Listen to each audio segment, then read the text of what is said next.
Rudsac a démarré un petit atelier, 2 machines de coudre avec 4 employés, 1994. Moi-même faire la vente et création.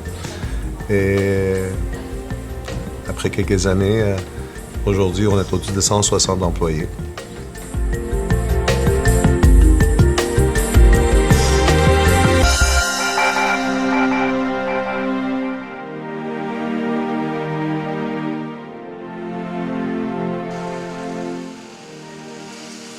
On ne peut pas imaginer Rudsac sans son petit atelier.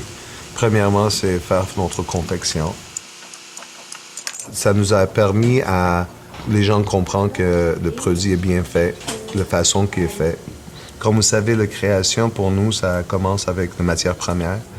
Le cuir, que c'est mon amour, puis j'adore cette matière-là. Il y a beaucoup d'imagination dans le cuir. On peut faire des ceintures, mais on ne peut pas imaginer qu'on peut faire des chapeaux ou des porte-monnaies. Et comment utiliser la matière première, comment le voir, puis les couleurs. D'ailleurs, souvent, on trouve un thème. On dit « Fly High » cette année, 2010. On parlait d'aviation. Donc, c'était facile à trouver les lunettes, les chapeaux, les bottes, les sacs, les manteaux. Mais on le convertit à un produit Rudsac.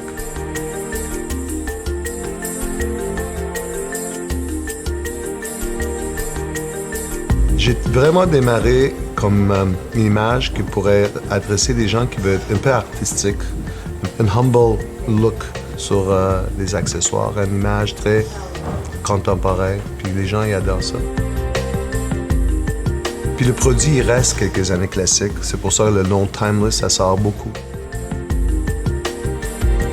James Dean dans l'époque, c'était James Dean, Motorcycle Jackets, comme Sex and the Pistols, c'est encore Motorcycle Jacket, ça n'a pas changé. Le focus dans ce moment, c'est le détail. Chaque année, on réalise le produit encore mieux. On peut comprendre l'idée, les marques, les prix, le client. Si on fait des chaussures, on ne va pas faire 1000 styles, on va en faire une douzaine, puis je pense que ça s'adresse à tous les besoins. Les sacs, la même chose, les manteaux. C'est très focus. Je pense aussi le mélange de matières qu'on en fait sur le manteau, les petits détails. Vous allez voir qu'il y a beaucoup de petits artisanats qui est dessus, que ça donne une richesse. Puis aujourd'hui, les consommateurs, j'ai toujours dit, ils sont beaucoup plus knowledgeable, ils savent beaucoup plus qu'avant. On peut avoir un meilleur vendeur, puis il peut être dans le magasin, il peut avoir juste un. Ils vont le trouver sans en avoir 1000 de chaque. Je crois qu'on les a bien éduqués, puis ils nous ont bien éduqués. Je suis fier de ça.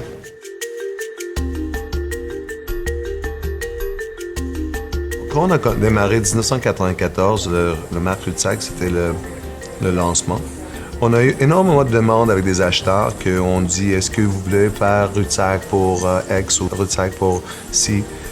On a commencé avec ça. Puis on a trouvé une division qui peut faire aussi on appelle ça du private label. On en a fait beaucoup pour des grandes marques. Mettons Air Canada, on faisait des sacs pour Air Canada par Rudsac. Je pense que internationalement, les gens le voient. Puis ils disent, sont qui ces gens-là, Rudsac? On a eu des approches des gens en Londres qui disaient qu'on va avoir votre produit dans nos magasins ou est-ce que vous êtes capable de faire ci ou ça pour nous? On apprend énormément.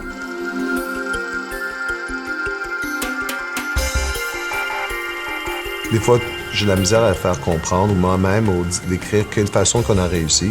Je pense que c'est une recette avec beaucoup de sel et poivre qui a devenu quelle façon qu'il est. On a passé des moments très durs, c'était pas facile. Vous savez, chaque 5 ans, il y a une crise d'économie qui ça vient, puis il faut adapter. On a des meetings de design, marketing, vente, administration, production, chaque jour. Une chance qu'on a nos propres magasins, que ça nous a énormément fait comprendre la ligne. On a un look que même les acheteurs de New York ils disent ça c'est typique Montréal. Ça veut dire qu'il y a une demande de Montréal. Le succès qu'on peut apporter, je pense que pour nous, le prochain 5 ans, c'est le Canada. Vraiment focus. Puis après, apporter ça avec des franchises à travers du monde. Avec Assatorian, créateur, fondateur de Rudsac.